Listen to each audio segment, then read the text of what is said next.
আসসালামু আলাইকুম এভরিওয়ান, কেমন আছো তোমরা সবাই? আশা করি সবাই অনেক ভালো আছো। আর আল্লাহর রহমতে আমি অনেক ভালো আছি। তো আজকে তোমাদের জন্য বরাবরের মতো একটা ভিডিও নিয়ে চলে এসেছি। আর ভিডিওটা কি সেটা তো তোমরা দেখতেই পারতেছো। ভিডিওটা হলো এই যে ইলিশ মাছটা রান্না করব, সেটাই তোমাদের সাথে শেয়ার করব। তো প্রথমেই কিন্তু আমি মাছগুলো এনে ভিজিয়ে নিয়েছি, মাছগুলো একটু ফ্রিজে রেখেছিলাম। আর তারপর কিন্তু এই মাছগুলো এখন কেটে নিচ্ছি। এই মাছগুলো কিন্তু বরিশালের ইলিশ। আর মাছটা কিন্তু ছোট হলেও একদম ইলিশ মাছের স্বাদটা কিন্তু একদম পারফেক্ট পাওয়া যায় মাছটা থেকে। তো মাছগুলো আজকে আমি আস্তে আস্তেই রান্না করব। তো মাছগুলো কেটে কেটে নিয়েছি মাঝখান থেকে আর কেসে দিয়েছি। তারপর এখানে দিয়ে দিয়েছি 1 চা চামচ হলুদের গুঁড়া, আর দিয়ে দিলাম 1/2 চা চামচ মরিচের গুঁড়া, আর এবার দিয়ে দিলাম স্বাদ মতো লবণ। দিয়ে আমি হাত দিয়ে মাছগুলো খুব ভালোভাবে মাখিয়ে নিব। খুব ভালোভাবে মাখিয়ে নিতেছি। এরপরে কিন্তু মাছ দুটো ভেজে নিব। এবার মাছ দুটো ভেজে নিব। আর তারপর কিন্তু আমি একটা চুলার ভিতরে দিয়ে দিয়েছি, কড়াই বসিয়ে দিয়েছি তেল গরম। তেলটা গরম হওয়ার পর মাছগুলো দিয়ে দিয়েছি। আর মাছগুলো ভাজতে দিয়ে আমি এদিকে কিছু গাঁটি কেটে নিচ্ছি। আর গাঁটি দিয়ে কিন্তু মাছটা রান্না করব। আমার কাছে কচুর গাঁটি দিয়ে কিন্তু ইলিশ মাছটা অনেক স্বাদ লাগে। তো যাই হোক, এবার মাছটা উল্টে দিলাম।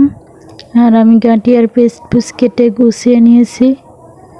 আর এই পর্যায়ে কিন্তু মাছটা ভাজা হয়ে গেছে, আমি মাছটা তুলে নেব। আর এই পর্যায়ে আমার মাছটা তুলে তুলে নিয়েছি, এই যে দেখো। তারপর সেই গরম তেলের ভিতরে আমি দিয়ে দিয়েছি কিছু গাঁটিগুলো আমি নিভে নেব জাল দিয়ে, লবণ আর হলুদ দিয়ে একটু ভেজে নিব হালকা।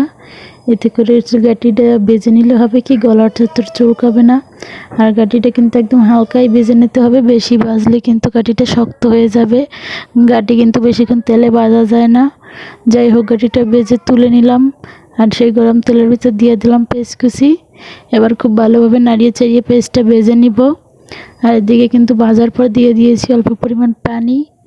আর এর ভিতর দিয়ে দেবো এখন স্বাদ মতো লবণ। দিয়ে দিয়েছি প্রথমেই হলুদের গুঁড়া, মরিচের গুঁড়া।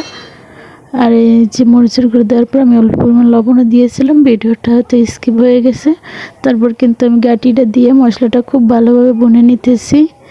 আর এই পর্যায়ে কিন্তু দেখো আমার মশলাটা বোনা হয়ে গেছে, গাঁটিটাও কিন্তু সেদ্ধ হয়ে এসেছে। এই পর্যায়ে আমি দিয়ে দিয়েছি ঝোল। তো ঝোল দেওয়ার পরে এখানে আমার মাছগুলো দিয়ে দেবো। আমি কিন্তু গাঁটিটা মাখাঝোকা রান্না করব। এদিকে কিন্তু আর মাছটা ভেঙে গেছে, যাই হোক সমস্যা নেই। তারপর আমি আর বাকি মাছটাও দিয়ে দিয়েছি। আর এ পর্যায়ে কিন্তু দেখো আমার মাছটা হয়ে এসেছে।